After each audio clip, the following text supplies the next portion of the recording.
ইন্দাল হামদুলিল্লাহ ওয়াসসালাতু ওয়াসসালামু আলা মান লা নাবিয়্যা বা'দা আম্মা বা'দ। সম্মানিত প্রিয় দর্শকবৃন্দ, আজকে আপনাদের সাথে আলোচনা করব মৃত্যুর সময় যে 15টি আলামত দেখলে আপনারা মনে করবেন যে ওই মৃত্যুটি ভালো মৃত্যু, অর্থাৎ ভালো মৃত্যুর 15টি আলামত নিয়ে আজকে আপনাদের সাথে আলোচনা করব। তো সম্মানিত প্রিয় দর্শকবৃন্দ, আমাদের সমাজের মধ্যে অনেক সময় দেখা যায় যে মানুষ যখন মৃত্যুবরণ করে, মৃত্যুর পর অনেকে বলতে থাকে যে অমুক ব্যক্তির মৃত্যুটি ভালো হয়েছে, অমুকের মৃত্যুটি খারাপ হয়েছে। তো এই সমস্ত বিষয় নিয়ে আলোচনা করতে থাকে। তো আজকে আমরা জানব যে মৃত্যুর সময় অথবা মৃত্যুর পর যে 15টি আলামত দেখলে বুঝবেন যে ওই ব্যক্তির মৃত্যুটি ভালো মৃত্যু হয়েছে। তো সম্মানিত প্রিয় দর্শকবৃন্দ, মৃত্যুর মধ্যে সবচাইতে ভালো এবং উত্তম মৃত্যু হলো যদি কোনো ব্যক্তি মৃত্যুর সময় সে মুখে কালিমা পড়তে পড়তে মৃত্যুবরণ করে এবং মানুষ এটা শুনে যে সে কালিমা পড়তে পড়তে মৃত্যুবরণ করেছে, এটা হলো মৃত্যুর মধ্যে ভালো মৃত্যু। দ্বিতীয় নম্বরে যে বিষয়টি নিয়ে আলোচনা করব সেটা হলো যে মুখে উচ্চারণ করতে দেখে নাই যে কালিমা সে পড়তেছি কিনা, কিন্তু মৃত্যুর সময় অথবা মৃত্যুর পর তার কপাল ঘামতেছে। যদি কোনো ব্যক্তির মৃত্যুর সময় অথবা মৃত্যুর পর দেখা যায় যে তার কপাল ঘামতেছে, তাহলে বুঝতে হবে যে ওই ব্যক্তির মৃত্যুটি ভালো মৃত্যু। তো সম্মানিত প্রিয় দর্শকবৃন্দ, 1 নম্বরে যে বিষয়টি বললাম সেটা হলো যদি কোনো ব্যক্তি কালিমা পড়া অবস্থায় মৃত্যুবরণ করে আর এই কালিমা পড়াটা মানুষ শুনে, তাহলে বলতে পারবেন যে অমুক ব্যক্তির মৃত্যুটি ভালো মৃত্যু হয়েছে। দ্বিতীয় নম্বরে যে যদি কোনো ব্যক্তি মৃত্যুর সময় তার কপাল ঘামে অথবা মৃত্যুর পরে দেখা যায় যে তার কপাল ঘামতেছে, তো এরকম অবস্থায় বুঝবেন যে অমুক ব্যক্তির মৃত্যুটি ভালো হয়েছে, এটা ভালো মৃত্যুর লক্ষণ। তৃতীয় নম্বরে যে বিষয়টি আলোচনা করব যে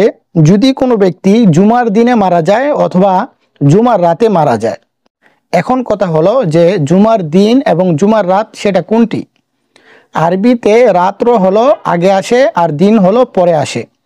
তো বৃহস্পতিবার রাত অর্থাৎ বৃহস্পতিবার দিন সূর্য ডুবার পর থেকে নিয়ে শুক্রবার দিন সূর্য ডুবার আগ পর্যন্ত এই সময়ের মধ্যে যদি কোনো ব্যক্তি মারা যায়, অর্থাৎ বৃহস্পতিবার রাতে এবং শুক্রবার দিনে এই সময়ের মধ্যে যদি কোনো ব্যক্তি মারা যায়, তাহলে বুঝতে হবে যে ওই ব্যক্তির মৃত্যুটি ভালো মৃত্যু হয়েছে। চতুর্থ নম্বরে আমরা যে বিষয়টি আলোচনা করব যে কোনো ব্যক্তির ভালো মৃত্যু হওয়ার লক্ষণ হলো যে যদি কোনো ব্যক্তি আল্লাহর রাস্তায় শহীদ হয়ে যায়, অর্থাৎ সে আল্লাহর রাস্তায় গিয়েছে, ওই আল্লাহর রাস্তায় গিয়ে সে ইসলামের জন্য শহীদ হয়ে গিয়েছে, তো ওই সময় বুঝতে হবে যে ওই ব্যক্তির মৃত্যুটি ভালো মৃত্যু, এটা ভালো মৃত্যুর লক্ষণ। পঞ্চম নম্বরে যে বিষয়টি নিয়ে আলোচনা করব সেটা হলো যে যদি কোনো ব্যক্তির উপরে কোনো কিছু পড়ে মারা যায়, যেরকম আপনি কোনো গাছের নিচে বসে আছেন অথবা কোনো দেওয়ালের পাশে আপনি বসে আছেন, তো এরকম অবস্থায় কোনো গাছ থেকে কোনো ফল পড়ে, যেরকম ডাব গাছ থেকে ডাব পড়লো অথবা তাল গাছ থেকে তাল পড়লো, ওটা আপনার মাথার উপরে পড়ে আপনি মৃত্যুবরণ করলেন, অথবা কোনো দেওয়াল ধসে গিয়ে আপনার উপরে পড়লো এবং এরকম অবস্থায় আপনি মৃত্যুবরণ করলেন, তাহলে বুঝতে হবে যে এই মৃত্যুটি ভালো মৃত্যু। এরপরে যে বিষয়টি নিয়ে আমরা আলোচনা করব যে 6 নম্বরে যদি কোনো ব্যক্তি এরকম হয়, এটা হলো মহিলাদের ক্ষেত্রে, যে মহিলারা যখন তাদের পেটের মধ্যে বাচ্চা থাকে, যদি কোনো মহিলা তার পেটে বাচ্চা থাকা সত্ত্বে সে মারা যায়, অর্থাৎ তার পেটের ভিতরে বাচ্চা আছে এরকম অবস্থায় মারা যায়, অথবা বাচ্চা জন্মদান করার সময় অর্থাৎ বাচ্চা ভূমিষ্ঠ হওয়ার সময় যদি কোনো মহিলা মারা যায়, তাহলে বুঝতে হবে যে ওই মহিলার মৃত্যুটি ভালো মৃত্যু, এটা ভালো মৃত্যুর লক্ষণ। 7 নম্বরে আমরা যে বিষয়টি নিয়ে আলোচনা করব সেটা হলো যে অনেক সময় দেখা যায় যে আমাদের শরীরের মধ্যে ফোড়া হয়, বিষ ফোড়া হয় এবং এই ফোড়ার প্রচুর ব্যথা মানুষ উপভোগ করতে থাকে। তো এই ফোড়া যখন প্রচুর পরিমাণে আপনার শরীরের মধ্যে ব্যথা অনুভব হয়, তো এই ব্যথার কারণে যদি কোনো ব্যক্তি মৃত্যুবরণ করে, তাহলে বুঝতে হবে এই বিষ ফোড়ার কারণে যদি কোনো ব্যক্তি মারা যায় তাহলে তার এই মৃত্যুটি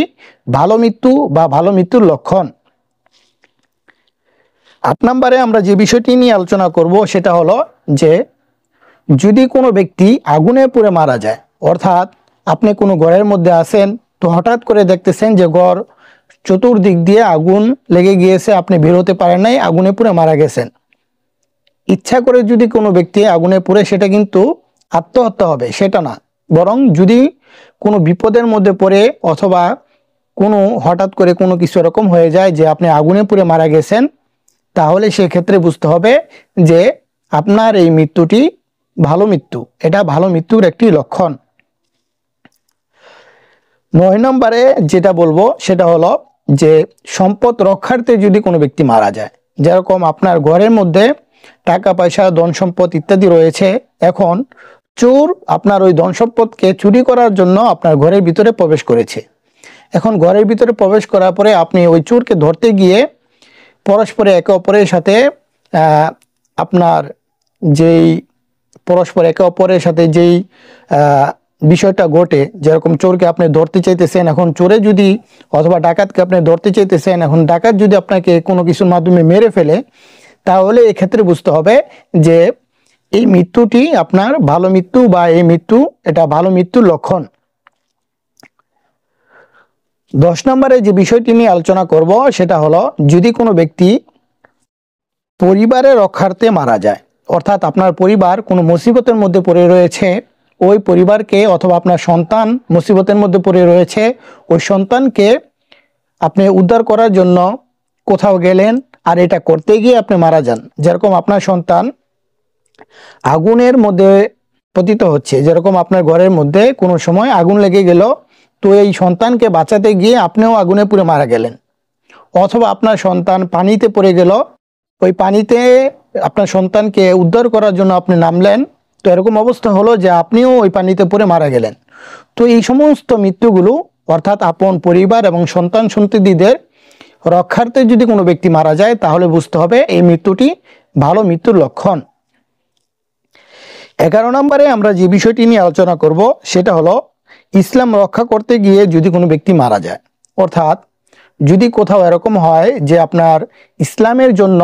আপনি মৃত্যুবরণ করেছেন, তাহলে সেটা হবে আপনার জন্য ভালো মৃত্যু। 12 নম্বরে যে বিষয়টি নিয়ে আলোচনা করব সেটা হলো যদি কোনো ব্যক্তি প্রাণ বাঁচাতে গিয়ে, অর্থাৎ আপনার নিজের প্রাণ বাঁচাতে গিয়ে মারা যান, যেরকম কোনো সময় আপনার ঘরের মধ্যে ডাকাত ঢুকে গেল, এখন ওই ডাকাত আপনাকে মারার জন্য অস্ত্র ধরে আছে, এখন আপনি ওই ডাকাত থেকে বাঁচার জন্য তাকেও একটি কোনো কিছুর মাধ্যমে আঘাত করতে গেলেন, কিন্তু আপনি করতে পারলেন না, অর্থাৎ আপনি চাইছিলেন যে আপনার জীবনকে বাঁচাবেন ওই ডাকাত থেকে, কিন্তু ডাকাত থেকে আপনার জীবনকে আপনারা বাঁচাতে পারেন নাই, এই অবস্থায় আপনি মৃত্যুবরণ করেছেন, সেটাও হবে আপনার ভালো মৃত্যু। অর্থাৎ নিজের প্রাণকে রক্ষা করতে গিয়ে যদি কোনো ব্যক্তি মৃত্যুবরণ করে, সেটাও ভালো মৃত্যুর একটি লক্ষণ। 13 নম্বরে যে বিষয়টি নিয়ে আলোচনা করব সেটা হলো জুলুম প্রতিহত করতে গিয়ে যদি কোনো ব্যক্তি মারা যায়, অর্থাৎ কোনো জায়গার মধ্যে জুলুম হচ্ছে, ওই জুলুমের বিরুদ্ধে আপনি ওই জুলুমকে প্রতিহত করতে গিয়ে আপনি মৃত্যুবরণ করেন, তাহলে সেক্ষেত্রে আপনার এই মৃত্যুটি ভালো মৃত্যু বলে ধর্তব্য হবে এবং ভালো মৃত্যুর লক্ষণ বলে গণনা করা হবে। 14 নম্বরে যে বিষয়টি নিয়ে আলোচনা করব সেটা হলো দিনের পথে পাহারা দিতে গিয়ে যদি কোনো ব্যক্তি মৃত্যুবরণ করে, অর্থাৎ